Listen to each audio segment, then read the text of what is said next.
Complete చేయండి. 1 minute. 1 minute complete. అధ్యక్ష, వారు ఉటంకించారు దాశరథి గారిని. నేను ప్రజాకవి కాళోజీ గారు చెప్పిన మాట చెప్తా ఉన్నాను సార్. ఇది లాస్ట్ పారాగ్రాఫ్ సార్, వదిలేస్తాను సార్. తర్వాత మీరు వారికి అవకాశం ఇవ్వండి, నో ప్రాబ్లం. ప్రజాకవి కాళోజీ గారు చెప్పినారు సార్, ప్రాంతేతరుడు ద్రోహం చేస్తే, మోసం చేస్తే ప్రాంతం పొలిమేరల వరకు తరిమి కొడతాం. ప్రాంతం వాడు మోసం చేస్తే ప్రాంతం లోపలే పాత పెడతాం. ఇదే కమిట్మెంట్ తో పనిచేస్తాం. జై తెలంగాణ, జై కేసీఆర్. మహేష్ రెడ్డి గారు.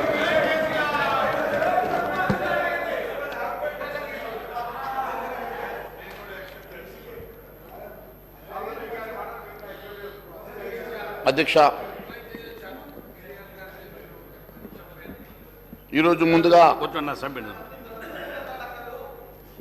సభాపతి గారికి శుభాకాంక్షలు తెలిపేటువంటి అవకాశం మనం మాకు కలగలేదు. మరి ఇప్పుడు వారు చైర్ మీద కూడా లేరు. అయినా మీ ద్వారా వారికి నేను శుభాకాంక్షలు తెలియజేస్తా ఉన్నాను.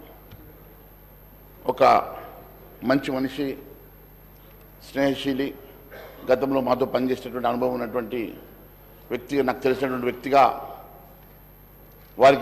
వారికి నేను భారతీయ జనతా పార్టీ తరఫున హార్దిక శుభాభినందనలు, శుభాకాంక్షలు తెలియజేస్తా ఉన్నాను.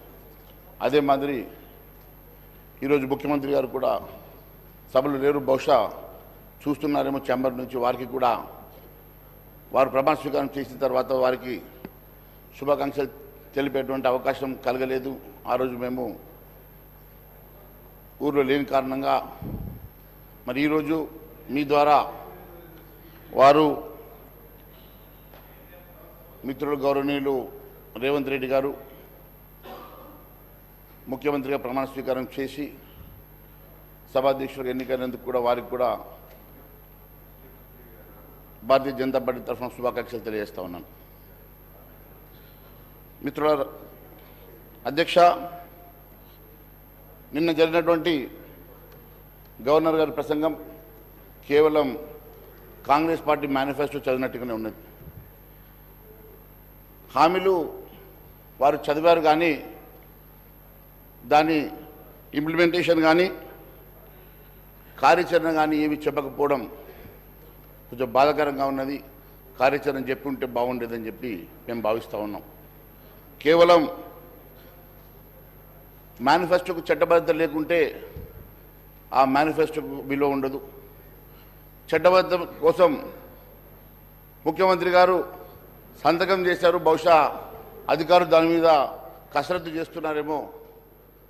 కానీ ఎంతసేపు 6 గ్యారంటీల విషయమే మాట్లాడుతూ ఉన్నారు కానీ మరి మిగిలిన 412 హామీల గురించి ఈ ప్రభుత్వం మాట్లాడడం లేదు.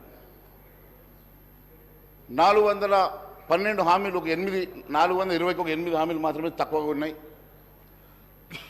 412 హామీలు ఇచ్చారు. మాట్లాడితే 6 హామీల గురించే పదే చెప్తా ఉన్నారు. మరి చట్టబద్ధత ఎప్పటికల్లా చేస్తారు? మరి ఈ సభలోనే చట్టబద్ధత తీసుకొస్తే బాగుంటుందని చెప్పి మేము భావిస్తూ ఉన్నాం. కేవలం ఈ సెషన్లోనే దాన్ని పెట్టి ఆమోదించాలని చెప్పి మేము కోరుతా ఉన్నాం. ప్రజావాణి పరిష్కార వేదిక కావాలి కానీ కేవలం పబ్లిసిటీ షో కోసం కాదని చెప్పి మేము తెలియజేస్తూ ఉన్నాం. ప్రజావాణి పేరు మీద కేవలం పబ్లిసిటీ చేసుకోవాలని ప్రయత్నం చేస్తే భారతీయ జనతా పార్టీ తరఫున ఊరుకునే సమస్య లేదు. మీరు పదే ప్రజల తమ కష్టాలు, సమస్యలు, బాధలు, ఆవేదనలు చెప్పుకునేందుకు ప్రజావాణి కార్యక్రమాన్ని ఆర్భాటంగా మొదలుపెట్టినామని చెప్పుకున్నటువంటి ముఖ్యమంత్రి గారు సీఎం క్యాంప్ ఆఫీసులో ప్రజా దర్బారుని ప్రతిరోజు నడిపిస్తారని చెప్పుకున్నారు. ప్రతిరోజు దర్బారు నడిపిస్తామని చెప్పి ఈరోజు కేవలం వారానికి 2 రోజులు మాత్రమే మరి ప్రజా దర్బారు అని చెప్పి మళ్ళీ మాట మార్చారు.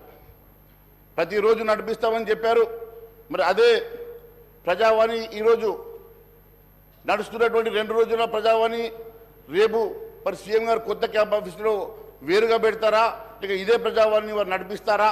మరి ఈ ప్రజావాణి నడిపిస్తే మరి ముఖ్యమంత్రి గారు వారి మంత్రివర్యులందరూ కూడా రోజు కూర్చొని అర్జీలు తీసుకుంటారా, అధికారులతో సహా కూర్చొని వెంటనే పరిష్కారం చేస్తారా?